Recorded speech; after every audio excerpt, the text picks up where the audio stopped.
Bonjour, j'espère que vous allez bien aujourd'hui pour cette nouvelle méditation dans laquelle nous allons nous intéresser à notre moelle épinière qui se prolonge dans le cerveau et qu'on appelle le fleuve jaune. Nous pouvons vivre cette méditation assis ou allongés. Et si nous sommes assis, vérifions d'abord la posture de notre corps. Regardons-nous avec bienveillance, avec gratitude et plaçons nos membres et notre corps jusqu'au sommet de la tête, de façon à ce que cela forme des angles droits ou plus ouverts. Sentons les pieds avec tous les orteils, et si nous sommes allongés, plaçons les genoux en colline vers le plafond, de façon à avoir les pieds par terre, et de pouvoir aussi ancrer nos orteils du plus gros au plus petit dans le sol, et pouvoir aussi appuyer très légèrement sur les tranchants des pieds, les deux coussinets et sur le talon. Ne soyons pas dans un appui forcené, mais simplement prenons à cet appui pour aider notre conscience à descendre jusqu'à dans la terre.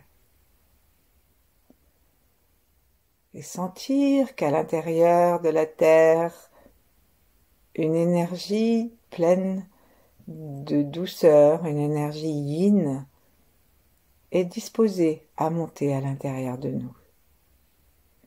Donc, serrons tous nos appuis, appuyons très légèrement sur les talons et lâchons. Nous agissons ainsi comme une pompe. Plaçons notre attention vraiment le plus bas possible dans la terre, appuyons, serrons très légèrement et lâchons.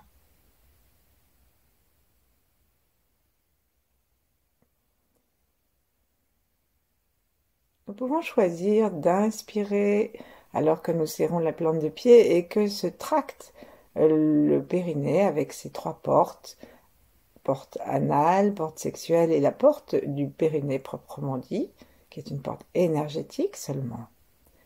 Et puis nous pouvons inverser et décider que c'est avec l'expire que cette énergie se pousse de la terre jusqu'à notre corps.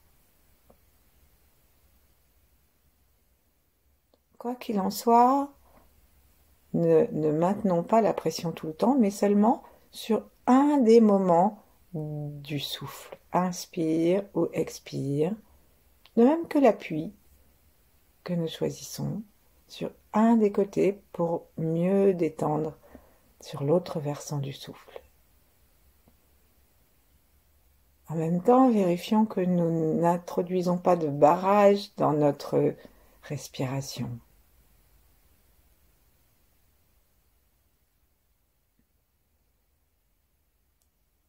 Et petit à petit, tout en commençant à monter notre attention vers le ciel, nous enlevons de la force au mouvement qui va rester simplement une sorte d'intention et de micro-mouvement. Et nous plaçons tout notre dos dans notre conscience, avec l'arrière, le dessous, l'avant, les côtés du dos.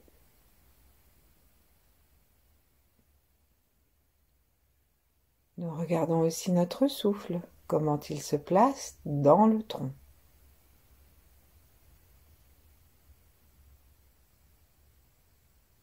Si nous avons l'impression que, à l'inspire, le souffle monte,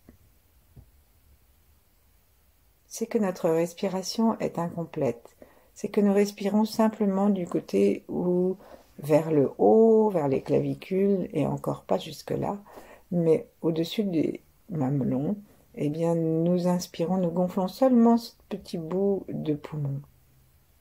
Ce qui nous donne l'impression que pour respirer, il faut gonfler les poumons à l'inspire. Mais si nous nous détendons, nous nous apercevons que nous pouvons imaginer nos poumons qui s'allongent pour les aider à le faire en réalité pendant que nous inspirons. Et alors le diaphragme descend davantage et masse tout notre ventre.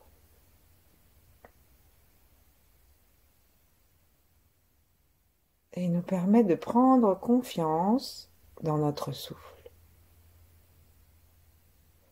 et de le lâcher chaque fois un peu davantage, aussi bien dans l'inspire que dans l'expire.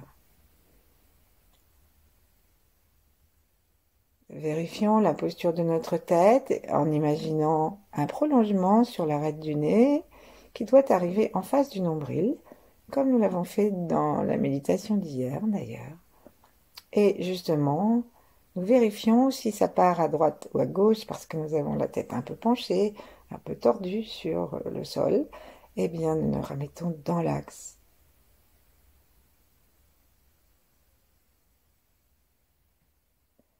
Et tout ceci se fait avec le sourire. Plaçons nos mains devant notre poitrine, sans serrer. Invitons justement le sternum et la colonne vertébrale à s'espacer et se rapprocher selon le souffle. Et prenons conscience de leur mobilité. La mobilité du sternum et aussi celle des vertèbres.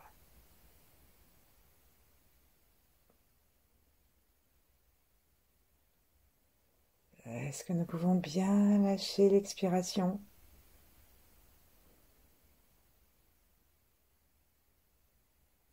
Est-ce que nous pouvons sentir qu'alors même que nous respirons en allongeant les poumons, le reste des poumons respire aussi et que le Tantien médian, c'est-à-dire le foyer, le feu central entre le ventre et la tête, que ce Tantien médian est vivant, il est massé par notre respiration et il flamboie plus ou moins consciemment, plus ou moins joyeusement, mais nous pouvons savoir être sûrs qu'il flamboie parce que c'est sa nature tant que nous sommes sur la terre. Parfois il flamboie très peu et parfois il est comme un soleil.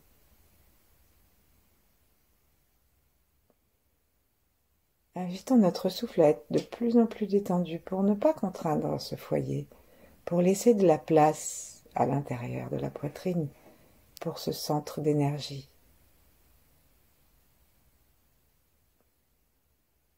Sentons la colonne vertébrale et dorsale à l'arrière. Et puis plaçons notre langue par la pointe contre le palais. Laissons le menton descendre vers le cou. Reculons peut-être un peu la tête afin que les oreilles soient dans l'alignement des épaules. Et imaginons pousser le ciel avec le bout du crâne vers la fontanelle à l'arrière,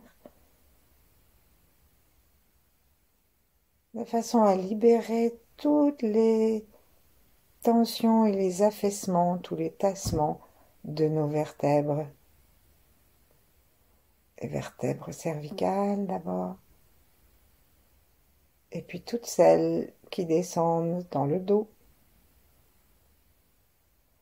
jusqu'à ce que nous sentions que nous pouvons aussi détendre, surtout si nous sommes assis, la cambrure des lombaires, et nous laisser reposer sur les ischions pour que notre sacrum, nos vertèbres sacrées, puissent respirer, tandis que nous sommes très légèrement sur l'avant des ischions pour dégager le coccyx et le pubis d'ailleurs aussi. Des appuis du siège, dégager des appuis du siège. Ensuite, remontons pour retrouver notre posture derrière la poitrine, retrouver les cervicales Et retrouver la tête et monter encore au-dessus, le plus au-dessus possible, en imaginant que nous regardons et que donc nos yeux montent, notre regard monte, traverse la fontanelle, mais une fontanelle très souple, parce que tout notre corps, nous le sentons comme un corps énergétique, pas comme un objet rigide.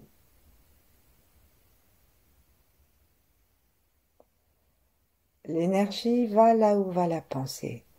Et si nous pensons aux étoiles, notre énergie va monter. Et si nous pensons à l'étoile polaire, l'énergie va se diriger vers elle. L'étoile polaire est considérée comme une porte vers le sans-temps, le sans-forme, la source originelle, le chêne. Pas l'arbre, le chêne, S-H-E-N.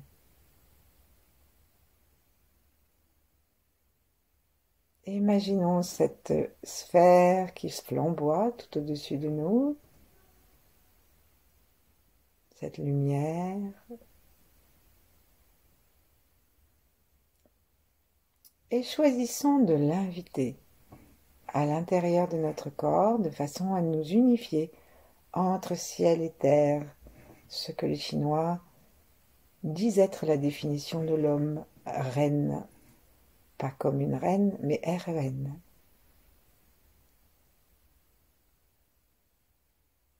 Donc en respirant librement, les épaules basses, attirées par la pesanteur et par nos coudes,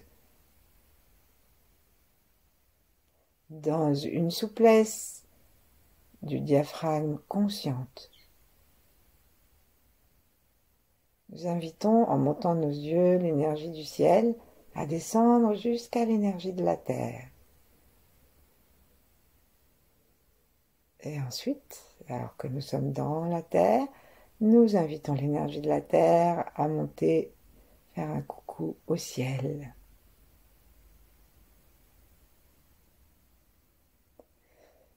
Nous pouvons suivre cela avec nos yeux à l'intérieur du corps, ou si ça nous est plus facile, nous imaginer assis en face de nous, ou dans le même sens, peu importe, et observer comme si on se dessine en plus petit, donc ça fait qu'on peut bien voir la terre en dessous et le ciel au-dessus, et imaginer que ce courant de chi et d'amour va de plus en plus haut et descend de plus en plus bas jusque dans la terre. Et c'est peut-être plus facile lorsqu'on regarde cette projection. Cette projection est infiniment liée à nous et cela nous aide à le sentir à l'intérieur de nous.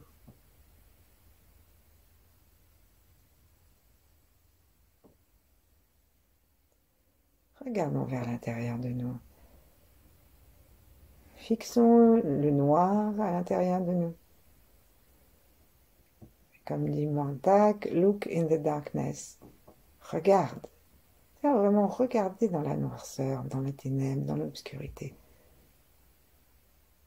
Et c'est le contraire du circuler, il n'y a rien à voir. C'est installons-nous, parce que pour l'instant, il n'y a rien à voir, mais à un moment, la lumière, peut-être, arrivera. Parce que nous aurons ouvert notre troisième œil et éclairé les cristaux de l'épiphyse.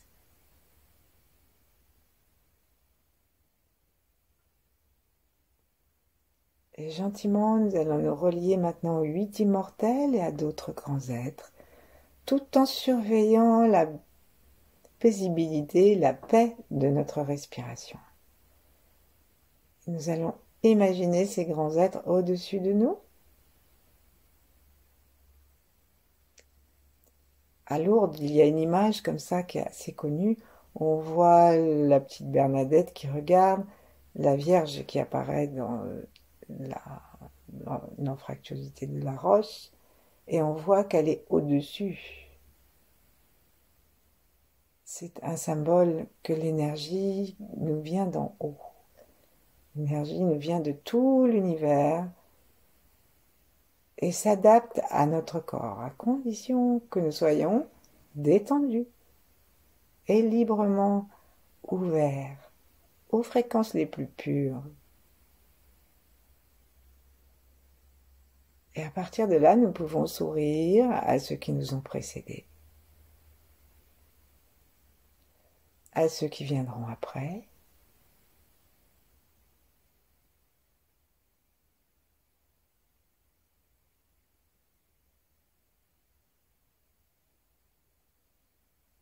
et à tous ceux qui vivent en même temps que nous. Que ce ne soit pas seulement des êtres humains, mais dans tous les règnes et tous les espaces de l'univers.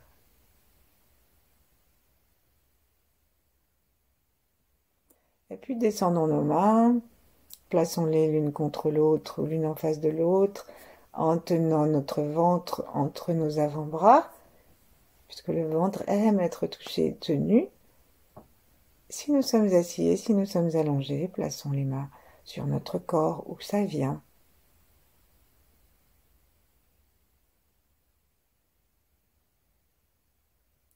Et goûtons la globalité de la conscience du corps.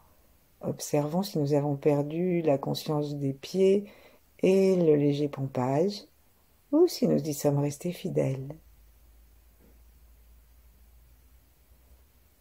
Observons notre souffle et prenons conscience à nouveau de tout notre dos. À l'intérieur du dos, la colonne vertébrale qui le tient debout.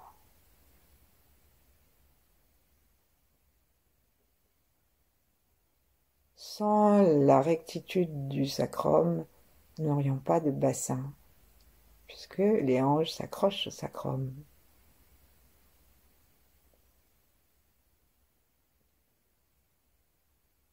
Nous n'aurions pas de côte qui s'accroche au dorsal pour protéger notre cœur et nos poumons. Et sans la vertèbre atlas sous le crâne, notre tête ne pourrait pas tenir. C'est pourquoi, lorsqu'on parle de quelqu'un de très important, on dit que c'est la colonne vertébrale de cette association, de ce groupe.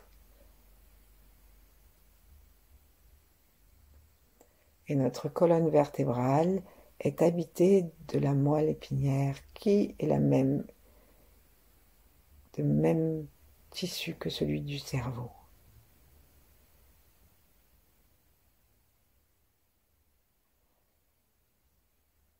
Gentiment, nous prenons conscience de notre cerveau, nous prenons conscience du haut de notre colonne vertébrale.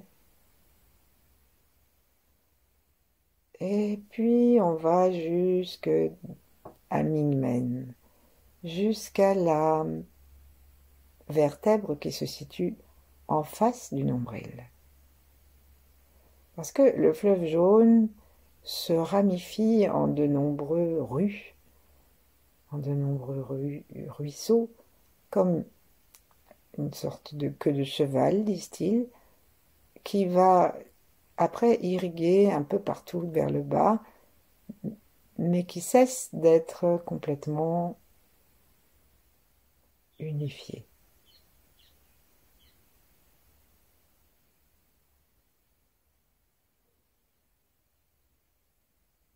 Et tranquillement, nous essayons d'imaginer le tube que forme notre colonne vertébrale. À l'avant des vertèbres, c'est lisse.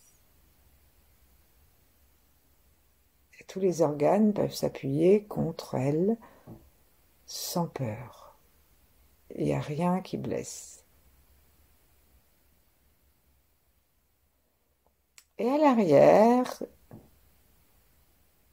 il y a des petites protubérances qui sont comme autant de petites antennes pour aspirer l'énergie. C'est ça qu'on sent lorsque nous touchons nos vertèbres.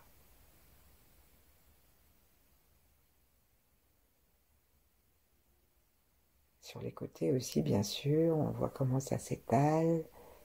Et à l'intérieur, un tube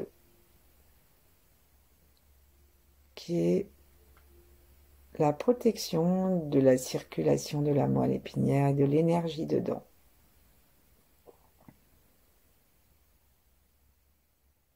Et donc, faire circuler cette énergie, c'est remettre en route ce qu'ils appellent le fleuve jaune. Cherchons à sentir en allant d'un côté à l'autre, c'est-à-dire en allant, on peut aller du coccyx pour simplifier, en sachant qu'on va faire un petit arrêt à la porte de la vie, Mingmen, donc celle dont je parlais tout à l'heure, et ensuite on monte jusqu'au sommet de la tête, et si on veut, un peu avant la tête, au bout des cervicales. Et là, on va doucement poser une main à l'arrière du crâne et l'autre sur le sacrum. Mais avant de faire ça, ouvrons nos mains, présentons-les au ciel. Demandons à l'énergie céleste, aux galaxies, de remplir chacun des bouts de nos doigts et nos paumes. Imaginons que nous respirons par nos mains et gardons la conscience des pieds, du dos, cherchant à être multitâches dans une vision globale de nous.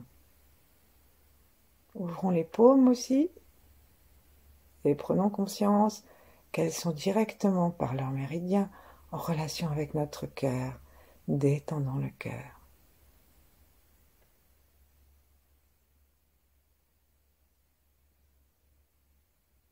Et cette simple détente va en accroître la flamme, n'est-ce pas? On en parlait tout à l'heure. Et maintenant que nos mains sont pleines de l'amour de l'univers, de l'énergie cosmique, plaçons, en allant très lentement de façon à ne pas perdre la conscience du chi dans nos mains, plaçons une main sur le sacrum et l'autre derrière la tête. Et installons une conversation. C'est-à-dire, mettons notre conscience sous la main qui est vers la tête et dans la main. Et imaginons qu'il y ait une relation. Tout en respirant le plus calmement possible, faisons la même chose en bas. Entre la paume et le sacrum.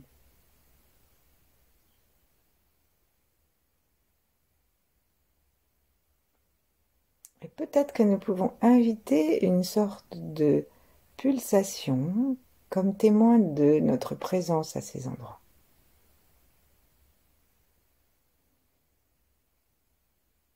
Et puis demandons maintenant qu'un courant aille d'une main à l'autre.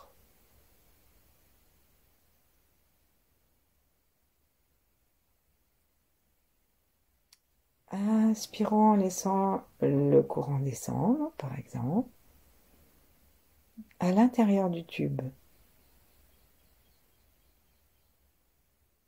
En demandant que ça éclaire ce fleuve. Et à l'expire, imaginons le courant qui remonte.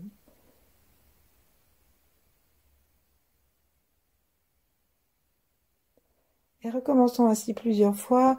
Et si nous le souhaitons, nous pouvons enlever les mains si c'est fatigant ou changer les mains de place.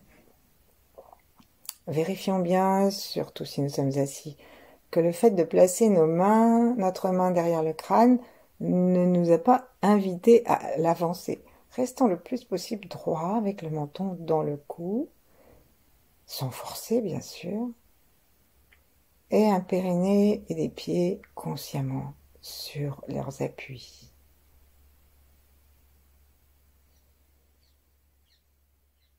Allons de l'un à l'autre. Pourquoi ça s'appelle le fleuve jaune? C'est peut-être à cause de la couleur de la moelle épinière. Et aussi parce que ça nous vient de Chine, le Tao, et que le fleuve jaune, c'est un fleuve qui fait plus de 5500 km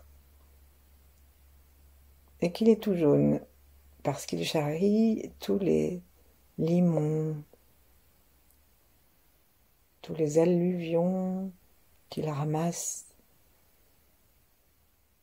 qu'il ramasse depuis sa source au Tibet. Aujourd'hui, d'après Wikipédia, il y a plus de 10 millions de personnes qui vivent sur ces berges, bien que ce soit un fleuve dangereux, parce qu'il peut sortir de son lit, et peut aussi soudainement s'assécher et créer des modifications dans les appuis de la terre ou des inondations. C'est pourquoi il est très important d'en avoir conscience, parce qu'il permet la vie et vigilance. Et nous, qu'est-ce qui habite autour de notre fleuve? Eh bien, toutes les terminaisons nerveuses, tout ce qui est irrigué par la colonne vertébrale, tout notre peuple en fait. Et donc c'est avec gratitude que nous parcourons avec nos yeux, depuis le haut jusqu'en bas, plusieurs fois. Ensuite ramenons nos deux mains l'une contre l'autre, si ce n'est pas encore fait, ou sur le corps. Amenons notre regard intérieur vers l'arrière du crâne. Toujours la langue contre le palais, la tête dans l'alignement du dos.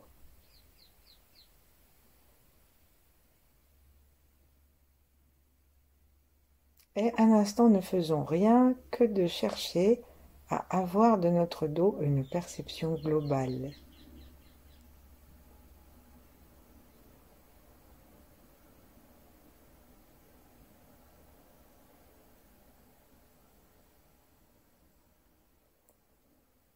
Et puis, en cherchant à avoir de l'ensemble de notre être, et particulièrement de l'arrière de notre être, une perception qui va de la terre au ciel, comme nous l'avons fait tout à l'heure.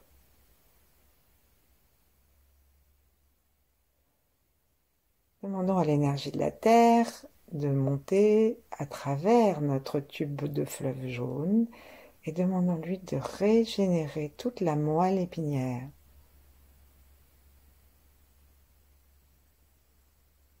Toutes les cellules, de lui redonner sa couleur,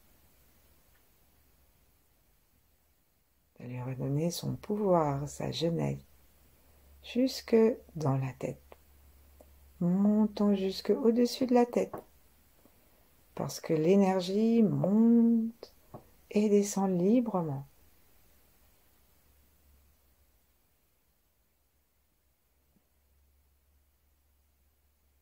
Et gardons la conscience du sommet de la tête et du sacrum.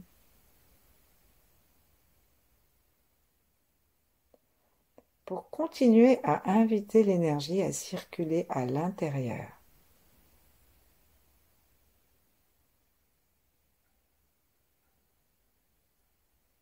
Sourions en prenant bien conscience de chaque commissure de nos lèvres, à gauche et à droite, pour nous rééquilibrer.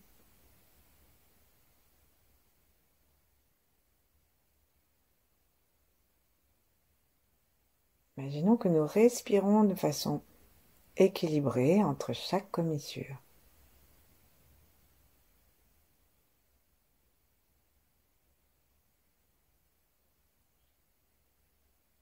Peut-être que nous allons découvrir à cette occasion que notre regard part plutôt à gauche ou plutôt à droite et que notre présence a du mal à être centrée.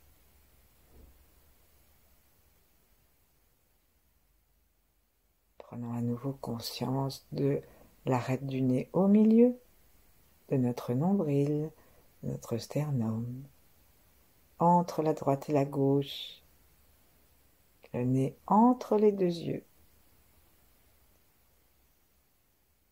le cœur entre les deux mamelons.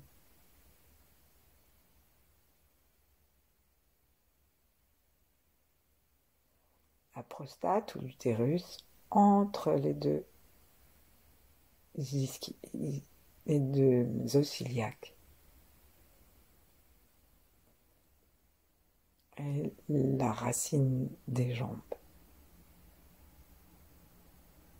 Et la colonne vertébrale, est-ce qu'elle est bien entre les deux côtés? Est-ce qu'elle est bien au milieu? Est-ce que notre posture lui permet une parfaite détente et comme un jaillissement?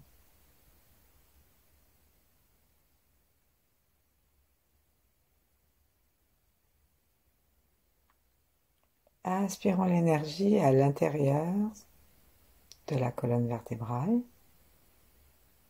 et expirons-la. Inspirons à la descente, expirons à la montée. Faisons ça plusieurs fois. Ensuite, faisons l'inverse. Inspirons à la montée, expirons à la descente. Observons ce que nous préférons.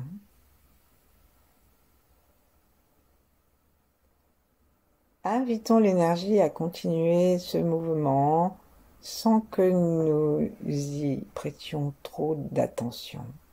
Parce que maintenant, nous ne faisons que observer en demeurant le temps qu'il nous plaira dans la tranquillité. Merci. À bientôt.